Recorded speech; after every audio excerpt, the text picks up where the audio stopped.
바울이 아덴에서 이제 전도에 실패하게 되고 이제 고린도로 넘어오게 되죠. 그 고린도에서 이 바울은 이 실패를 교훈 삼아서 새로운 시작을 하게 됩니다. 그 실패 뒤에 이제 바울이 이 몇 가지 결단을 하게 되죠. 내가 오직 그리스도와 십자가에 못 박히신 것 외에는 알지 아니하기로 말하지 않기로 작정했다. 그런 결단 속에서 새로운 고린도 지역에서 기도하면서 전도 운동을 펼쳤는데 거기에서 정말 바울에게 있어서 목숨까지 내놓을 만큼 그런 중요한 이 제자 부부를 만나게 되죠. 이게 브리스길라 아굴라죠. 그래서 그들을 통해 고린도 교회가 세워지고 이 부부가 결국은 바울이 로마에 갈 때도 결국 로마까지 따라갔거든요. 그렇게 해서 로마 교회를 세우는 중요한 역할을 이 부부가 하게 됐습니다. 그래서 여러분이 내가 살아가다 보면 여러 가지 실패도 있고 또 어려움도 있지만 그것이 새롭게 시작할 기회인 줄 믿습니다. 그래서 복음 가진 우리, 언약의 흐름 속에 있는 우리, 하나님의 계획 속에 있는 저와 여러분들은 실패가 아니라는 거죠. 그걸 통해 우리는 새로운 시작을 하면 됩니다. 그래서 제가 그 김혜성 교수의 비대면 커뮤니케이션의 8가지 원칙, 우리 전도자가 소개했던 그 책을 오늘 잠깐 쭉 좀 읽어봤는데 앞으로 이 시대는 코로나19 이전 그리고 코로나19 이후 시대는 완전하게 판이하게 바뀌는 시대가 됩니다. 그래서 우리는 이제 그런 시대를 우리는 대비를 해야 됩니다. 그걸 이제 이분이 강조하고 있는데 나는 그냥 쭉 읽었는데요. 굉장히 호감이 가더라고요. 그래서 맞다. 이런 거를 우리 개인이 준비해야 되고 또 교회가 준비해야 되고 또 우리 후대들이 그런 사회를 이들이 한 번도 가보지 않는 새로운 시대가 앞으로 열리게 되거든요.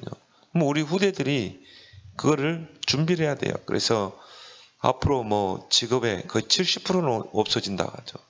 이제 AI 시대가 벌써 도래하고 있잖아요. 도래하게 되면 병원도 문 닫아야 되고요. 은행도 다 문 닫히게 되어 있습니다. 그리고 이제 변호사, 판사 다 없어지게 됩니다. 70%의 직업이 없어지게 된다고 그러죠. 그래서 이제 미국의 최고로 큰 법률 회사가 2만 건 가까운 서류를 처리하는데 거의 한 달 넘게 걸리거든요. AI에게 딱 해버리니까 몇 초도 안 걸리고 다 해결해버려요. 그만큼 그런 시대가 되는 것입니다. 그리고 이 병원에서 그 환자를 진단하는 것도 명의사들이 진단하는 것보다 AI가 더 정확하게 진단하는 거예요. 왜냐하면 이제 앞으로는 정보가 돈이 되는 시대입니다. AI는 수십만 가지의 정보를 가지고 있거든요. 그걸 가지고 수술을 해야 된다? 아니면 다른 방법을 한다. 이거를 AI가 선택한다는 거예요. 그러니까 그 데이터가 어마어마하게잖아요. 그럼 사람들이 누구에게 가겠어요? 명의사에게 가겠어요? AI에게 가겠어요? 앞으로는 AI에게 가게 되어 있어요.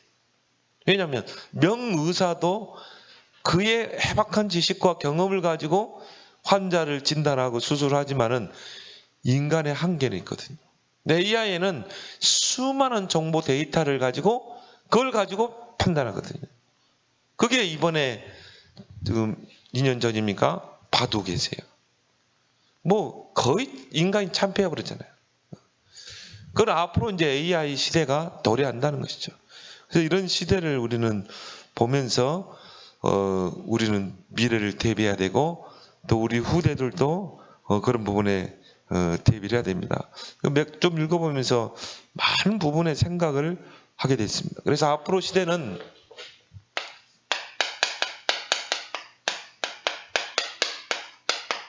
언택트 시대, 또 비대면 시대라고 그러죠.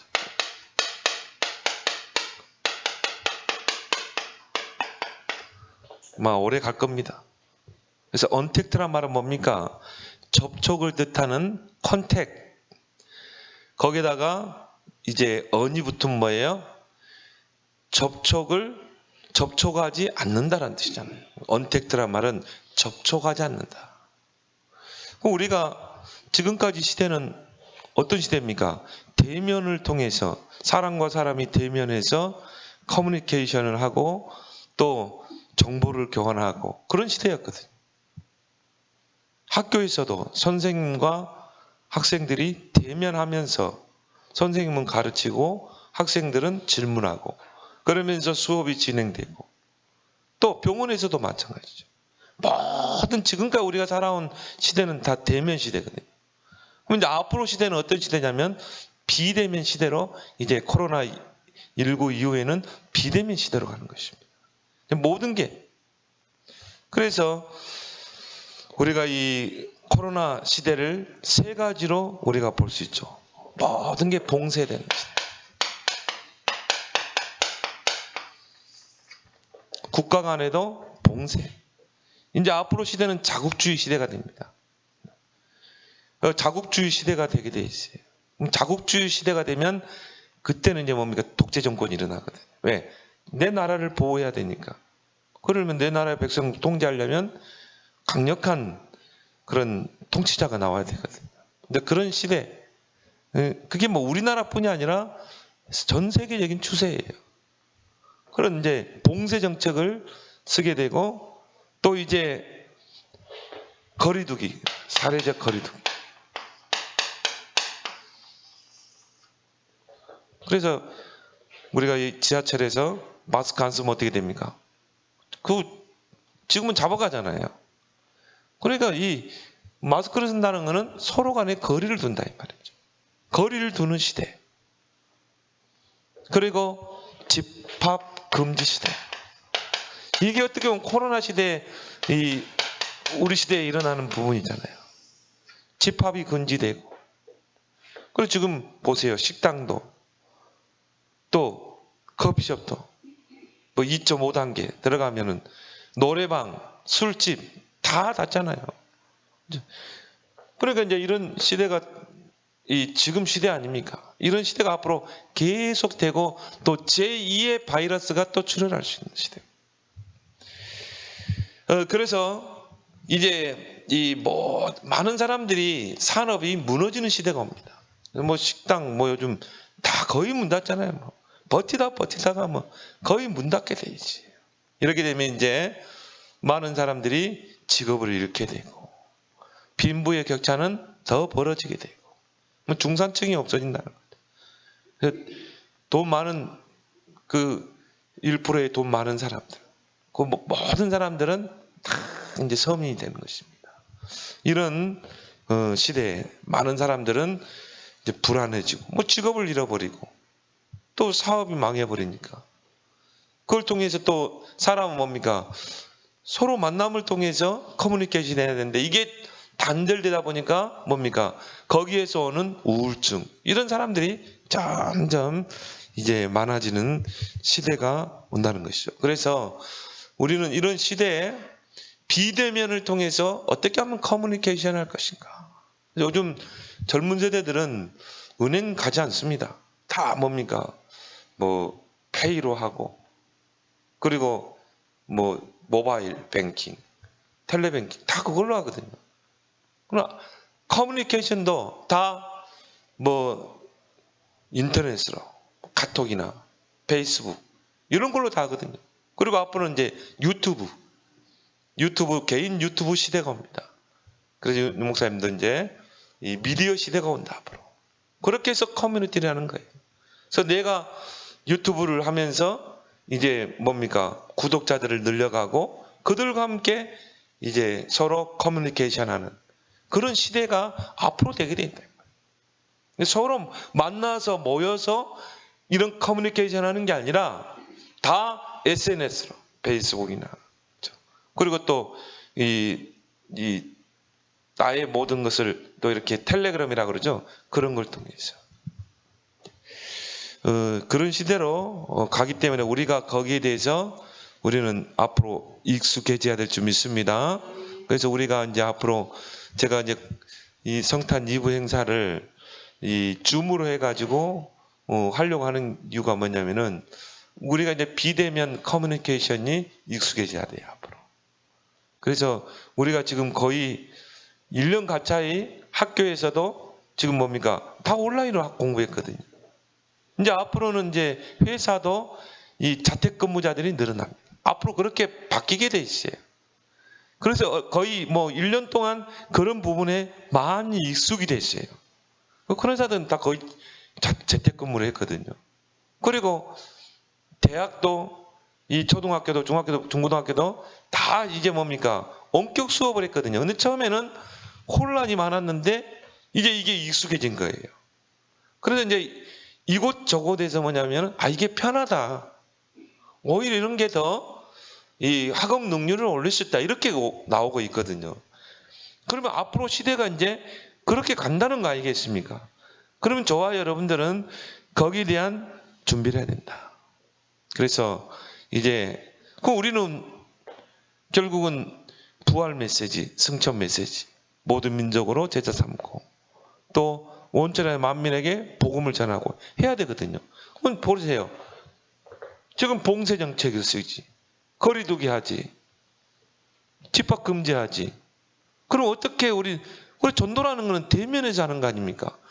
만나서 복음을 전하고 영접시키고 또 만나서 개인 양육하고 이제 이런 부분이 다 차단된다 이 말이에요. 그러면 이제 우리는 어떻게 해야 돼요? 비대면 커뮤니케이션을 배워야 한다 이 말이죠.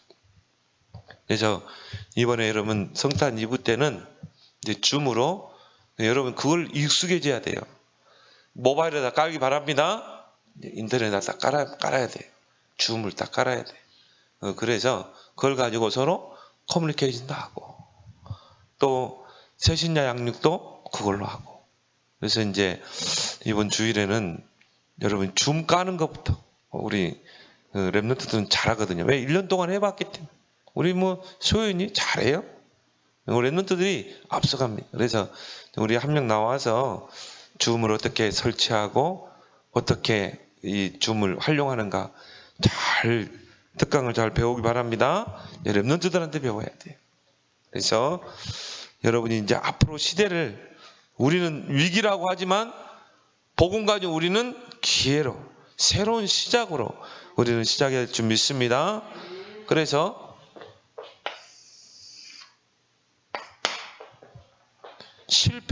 실패는 새롭게 시작할 기회다.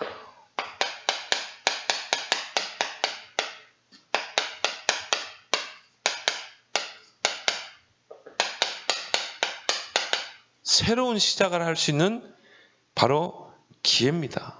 그래서 여러분이 나는 전도자를 딱 보면서요. 이거는 전도자가 시대를 보면서 주신 말씀이다. 10가지 콘텐츠 있죠.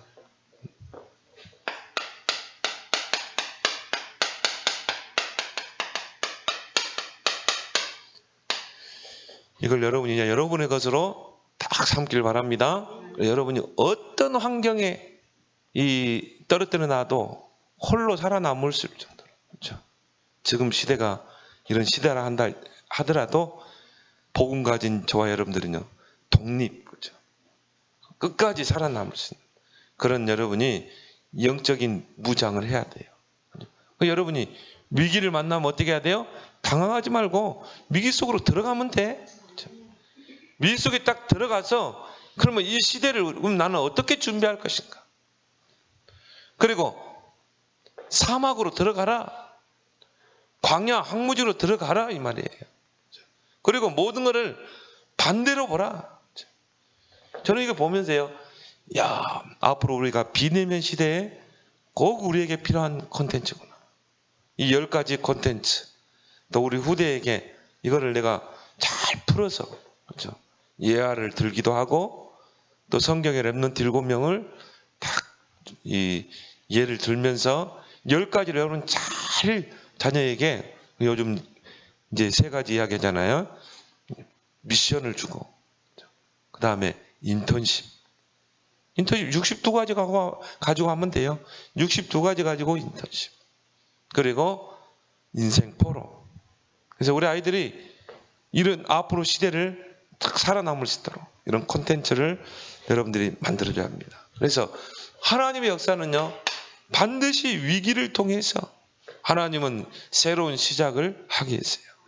그래서 사도행전 2장 초대교회죠. 초대교회 정말 위기잖아요. 마가다락방에 가면은 유대사에서 단절되고, 그리고 뭡니까, 이 사형에 처하고, 그런 모든 것에 피해를 받을 수 있는, 일단은 유대 사회에 단절됐다, 모든 생업이 끊기게 돼 있어요. 그런데 이 위기 시대에 초대교회는 어떻겠습니까? 138 언약으로 딱 하나 됐잖아요. 그리고 뭡니까? 더불어 마음을 오로지 기도에 힘쓰니라. 그러니까 하나님의 시간표, 하나님의 정확한 시간표가 임하게 되죠. 그래서 여러분이 지금 위기 시대, 이제 진짜 여러분이 24 속으로 들어가야 돼요. 24. 그래서 이 불신자도 내공을 쌓는다 하잖아요. 우리도 뭡니까? 영적인 힘을 키워야 돼요. 사도행전 4장 1절에서 12절에 보니까요, 이 복음 전하는 것 때문에 사도들이 이제 유대 법정에 서게 되죠. 그때 베드로가 뭡니까? 다른 이로서는 구원을 얻을 수 없나니, 천한 사람 중에 구원 얻을 만한 다른 이름을 주시지 않았지 않냐. 그리스도의 절대성을 선포했거든. 오히려 지금 여러분들이 이제 진짜 그리스도의 절대성을 이제 비대면을 통해서, 그래서 여러분이 이 전달할 좋은 기회입니다. 사도행전 5장 1절에서 11절, 이 초대교회에 시험이 들게 되죠. 그래서 아나니아 삽비라가 또 중직자 부부 아닙니까? 중직자 부부가 이 재산을 숨기게 되고 성령을 속이는 그런 일을 하면서 어떻게 됩니까? 죽음을 당하게 되죠. 그러면 막 교회가 막 시험이 들 수 있거든요. 근데 오히려 이것이 갱신의 기회가 됐죠.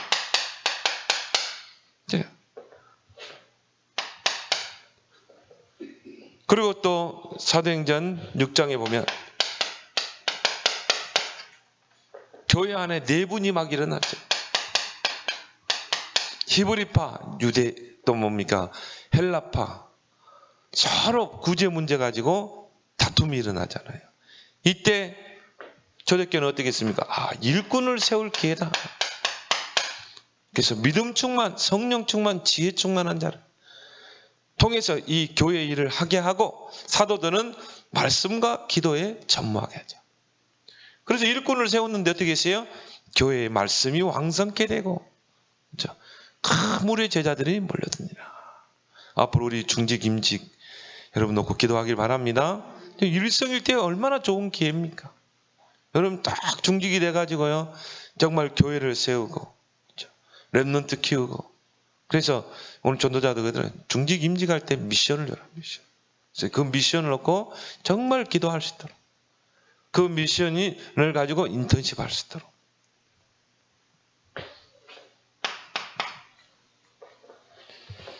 사도행전 7장에 보니까 이 스데반 집사가 유대인들 앞에서 복음을 전하고 순교를 당하게 되잖아요. 이런 환란이, 그걸로 인해서 예루살렘에 큰 환란이 일어나죠. 박해가 일어나죠. 그런데 그 스데반의 환란으로 인하여 흩어진 자들이 이제 막 어디로 갑니까? 마게도냐로 막 흩어지잖아요. 그래서 안디옥까지 가게 되죠. 그러니까 환란은 확산의 기회다. 사도행전 19장에 보면 교회를 잔멸하려고 한 이 사울이죠. 나중에 바울이 됐지만 이 사울이 정말 교회를 잔멸하기 위해서 가다가 그리스도를 만나게 돼요. 이런 큰 핍박이 일어난 상황에서 하나님은 전도자를 세우잖아요. 다메스 도상에서 완전히 무릎 꿇게 해가지고 결국 뭡니까? 전도자로 바꿔버리잖아요. 그리고 하나님이 이 사도행전 12장 1절에서 25절 베드로가 감옥에 잡히게 되고 막 이런 이 한마디로 시범으로 딱 지도자를요, 교회 지도자를, 그것도 예루살렘 교회 최고의 수장 아닙니까? 그 베드로를 잡아 감옥에 가뒀다니까요. 그걸 뭔 말입니까? 이제 앞으로 교회에 대한 대박해를 예고하고 있는 것이죠. 그런 상황에서 그런 뭔가 위협 속에서 초대교회는 흔들리지 않고 중직자 중심으로 교회에 모여가지고 뭐 했습니까? 정말 기도한 것입니다. 그 기도하는 시간에 하나님이 사자를 보내서 헤롯이 충이 먹게 하고 복음을 받게 하는 자, 그리고 베드로의 영문을 열어버리잖아요. 그리고 우리가 위기 때는 어떻게 해야 돼요? 진짜 우리는 기도해야 돼요. 바울이 로마도 보아야 하리라. 그래서 이제 어떻게 합니까? 로마를 가게 되죠. 근데 죄인의 모습으로 이제 가게 되죠. 그래서 가택연금을 받게 되죠. 복음을 전할 수 있는 모든 것이 다 차단됐어요. 그러니까 결국 현장을 다 잃어버린 것이죠. 그때 바울이 어떻게 했습니까? 제자들을 불러들인 것입니다. 그렇게 해서 새 집에서 제자들을 세워서 파송한 거죠. 절대 제자들 이때 다 만들어냈어요. 불러가지고. 그래서 어떻게 합니까?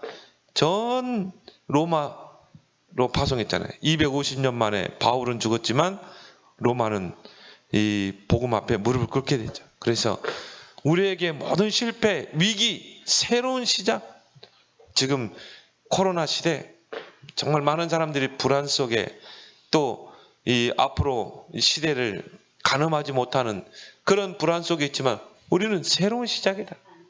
난 전도자를 보면서 앞으로 걸어갈 30년을 준비하고 있구나. 그리고 우리는요, 오직 랩넌트. 랩넌트라는 뜻이 뭡니까? 끝까지 살아남는 자잖아요. 남은 자, 남는 자, 남을 자, 그렇죠? 그 말은 뭡니까? 끝까지 살아남게 돼 있어요. 그렇죠? 그러면 이런 시대가 지금 우리만 사는 시대에만 있었냐? 아니거든요. 지금까지 역사적으로 보면 많은 핍박과 어려움과 위기가 있었어요. 그런데 그때마다 언약 가진 자, 소수를 통해 하나님 시대를 바꿨어요. 그러면 이제 앞으로 시대는 어떤 시대가 될 것인가? 그래서 우리는 랩넌트에게 언약을 전달하고 그 모세와 같은 인물을 세워서 바로왕 앞에 가게 하고 이스라엘 백성 앞에 가서 하나님의 언약을 전달하고 출애굽시켜버리죠. 그런 인물을 키워낼 줄 믿습니다.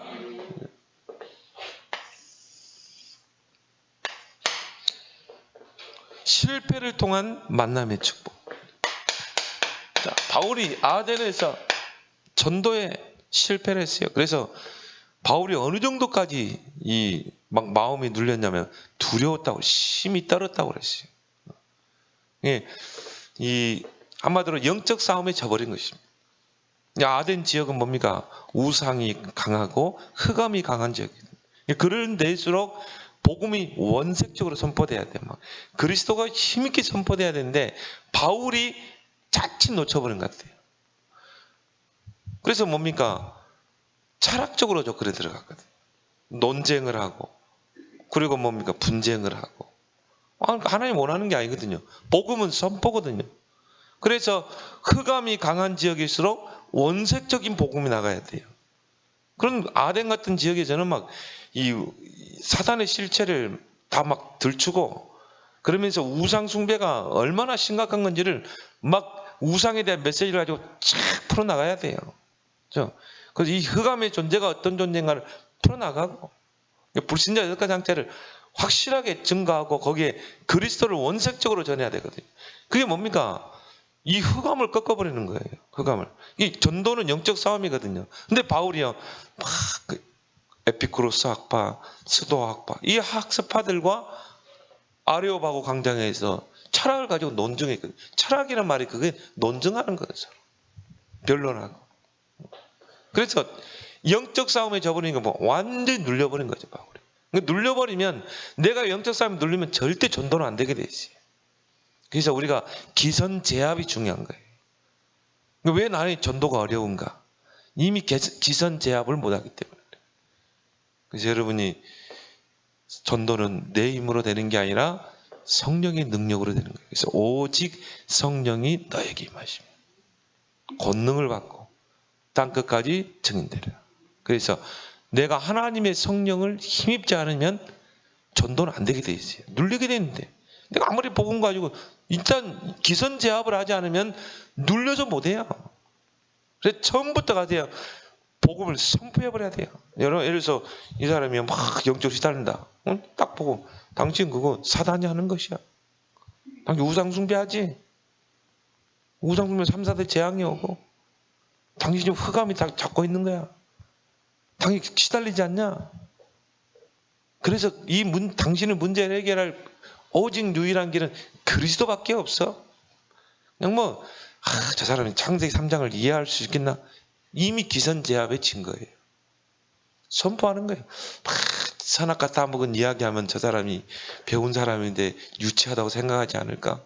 그 신화 같은 이야기란 이미 기선제압에 지는 거예요. 바로 선포해야 돼. 왜 인간에게 이런 문제가 왔냐? 창세기 3장에 하나님께서 따먹지 말라고 한 선악과를 따먹어서 그런 거다. 그래서 듣든지 못 듣든지 선포하는 것입니다. 근데 바울이 거기서 기선제압에 실패해버린 거예요. 그래서 내가 고린도에 들어올 때 두렵고 심히 떨었노라.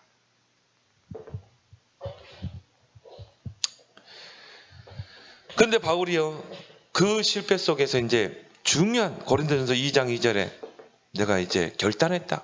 그리스도 외에는 말하지 않기로 알지 않기로 내가 작정을 했다. 완전히 새롭게 결단하게 되죠. 실패 후에 바울의 새로운 결단. 근데요, 하나님 이걸 기뻐하신 거예요. 거기서 뭡니까? 바울의 생애 중요한 만남의 축복이 이때 이루어진 거예요. 그러니까 여러분 실패했다. 갱신만 하고 결단만 하면 돼요. 근데요, 이 고린도에서 이 만남이 주는데 실패자들끼리의 만남이에요. 이것도 하나님의 계획 아닙니까? 바울은 뭡니까? 아덴에서 전도 실패. 그래서 오늘 1절에 보니까 그 후에 바울이 아덴을 떠나. 아덴은 어떤 지역이에요? 전도에 실패한 지역 아닙니까? 그러니까 아덴을 떠나 고린도로 왔고, 이 브레스겔 아굴라는 뭡니까? 로마에서 추방을 당한 것입니다. 추방을 당해서 이 고린도로 왔고, 그래서 아굴라라는 본도에서 난 유대인 한 사람을 만나니 글로오디어가 모든 유대인을 명하여 로마에서 떠나라 한 거로 그가 그 안에 브리스길라와 함께 이달리아로부터 새로운지라. 이 브리스길라 부부는 결국은 추방령을 당해가지고, 그래서 로마에서 다른 사람들은 다 나가라는 거예요. 그래서 결국은 추방을 당해서 온 것입니다. 근데 브리스길라 아굴라는 로마에서 장막을 만드는, 텐트를 만드는 사업을 했거든요. 사업을 했던 부부예요. 그걸 다 뺏기고 나오는 것입니다. 추방할 때는 다 뺏고 추방해. 지금도 그런 일이 일어나거든요. 지금도 보세요. 선교사들이 선교지 가서 다 개척해놓고 세워놓으면요, 결국은 다 뺏깁니다. 뭐냐, 자동차까지 다 뺏어버려요. 뭐 있는 거 다 뺏고 그냥 몸만 나가는 것입니다. 근데 이 브리스길라 아굴라는 마찬가지죠. 근데 사도행전 2장에 보면 로마에서 온 나그네 그랬거든요. 그 오순절 마가다락방에 그 6월절을 지키기 위해, 오순절을 지키기 위해서 경건한 유대인들이 왔는데 15개 나라에서 왔는데 그 중에 로마에서 온 나그네들이 있었거든요. 많은 신학자들이 브리스길라 아굴라를 보거든요. 그래서 거기에서 복음을 받은 것입니다. 베드로를 통해 복음을 받고 그리고 로마로 가서 거기서 사업을 하면서 복음을 전하는 그런 사람들이에요. 전도자였죠. 근데 그들이 글로 어디에 황제 때 추방을 당해서 로마로. 여기 하나님의 계획이 있는, 바울은 아덴에서 전도하다가 실패해서 고린도로, 브리스길라 아굴라는 로마에서 추방을 당하고 고린도 지방으로 오게 된 거죠. 근데 이 두 부류 사람들의 공통점이 있죠. 첫 번째는 뭡니까? 실패를 경험했다.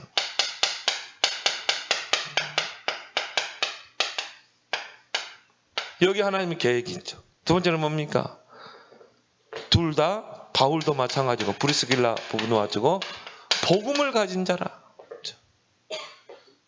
바울은 다메섹에서 복음을 받았고, 이 브리스길라 부부는 오순절에 로마에 와서, 예루살렘에 와서 복음을 받고,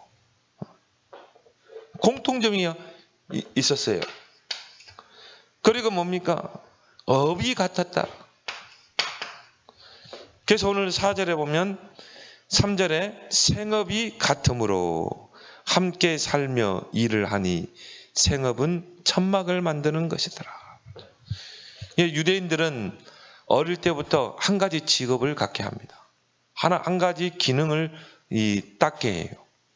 그래서 뭡니까? 혼자 살아남을 수도, 그게 이제 우리 10가지 콘텐츠 중에 하나잖아요. 다윗 같은 경우도 물맷돌.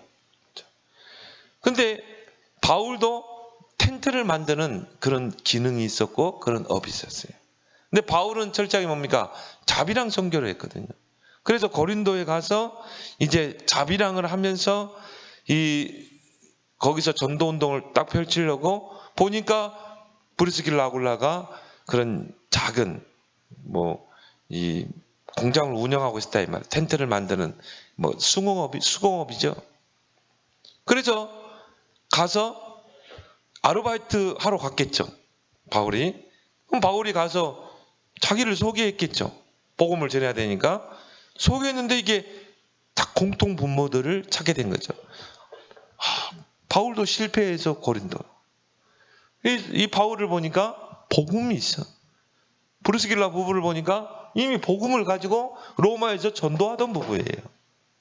기막힌 만남이잖아요. 업도 같아.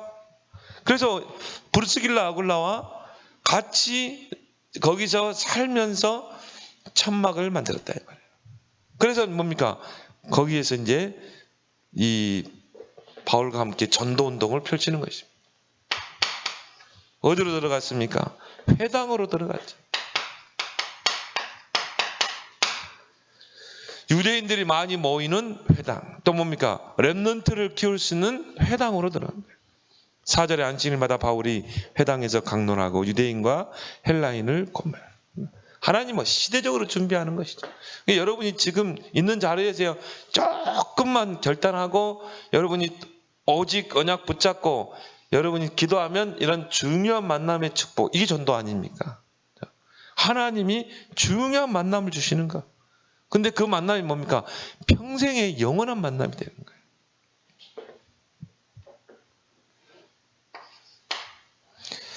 근데 이 브리스길라 아굴라는 어떤 사람이었어요? 성경에 보니까 생명을 걸었다. 생명 건 이 동역자. 어느 정도입니까? 목이라도 내놓을 정도로. 그래서 바울은 이 로마서 16장에 많은 사람들을 소개하면서 로마서 16장 3절 4절에 보니까 브리스길라 아굴라에 대해서 부부에 대해서 언급을 하죠. 나의 동역자인 브리스길라 아굴라에게 문안하라.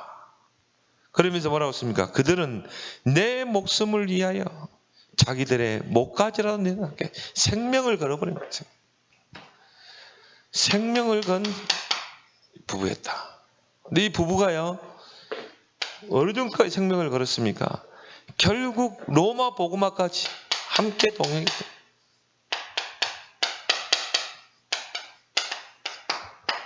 그래서 바울이 죄수로 이제는 뭡니까? 내가 가이사 앞에 항소를 하겠다. 그래가지고 뭡니까? 죄인의 몸으로 이제 알렉산드리아 이 배에 몸을 싣고 로마를 향해 갔잖아요. 그리고 바울이 2년 동안을 가택연금을 당한 것입니다. 로마에서. 그리고 사형 집행을 기다리고 있는 거예요. 근데 이 브리스길라 아굴라가 로마에서 뭐 다른 사람에게 사업을 맡겼던지 정리했던지 같이 바울을 따라 나섰거든요. 쉽지 않잖아요. 뭐 사업이 한참 커가는데 그걸 놓고 간다는 게 쉽지 않거든요. 그래서 뭡니까? 로마에서 교회를 세우고 로마의 교회 지도자로 이 중직자 부부가 헌신하게 되죠. 그래서 이 바울이 순교당한 후에 이 부부도 거기서 이제 인생을 순교를 당하게 됩니다. 참 정말 하는 귀한 만남의 축복이죠. 그래서 여러분이 이런 만남의 축복이 놓고 그럼 기도하길 바랍니다. 이거만큼은 큰 축복이 어디 있겠어요?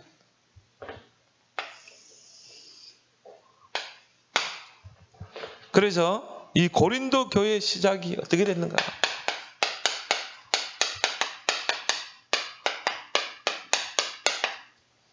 이제 바울이 고린도에서 브리스길라 아굴라를 만나게 되죠. 그래서 고린도전서 16장 19절. 아굴라와 브리스길라 그 집에 있는 교회. 그렇죠. 브리스길라 그 집에서 교회가 시작이 된 것입니다. 복음으로 시작을 한 것이죠. 그렇게 해서 성경에 보면은 오늘 디도 유스터라는 사람이 나오죠. 오늘 7절에 보니까 거기서 옮겨 유대인들이 이제 핍박을 하게 되죠. 오늘 5절에 보니까 실라 디모데가 마게도냐로부터 내려오며 바울이 하나님 말씀을 붙잡혀 유대인들에게 예수는 그리스도라 밝히 증언하니, 이 마게도냐에 있던 실라와 디모데가 이제 합류를 하게 됩니다. 고린도에서. 그들이 대적하여 비방하는 바울이 옷을 털매 이르되 너희 피가 너희 머리로 돌아갈지다. 나는 깨끗하니라. 이후로는 이방인에게로 가리라 하고 거기서 옮겨 하나님을 경외하는 디도 유스도라 하는 사람의 집에 들어가니 그 집은 회당 옆이라. 처음에 바울이 브리스길라 아굴라 집에서 이제 교회를 시작하게 되는데 유대인들이 이제 핍박을 하게 되고 그러니까 교회가 더 이상 할 수가 없었어요. 그래서 오늘 유스도라 하는 그 사람의 집에서 이제 교회가 다시 시작됩니다.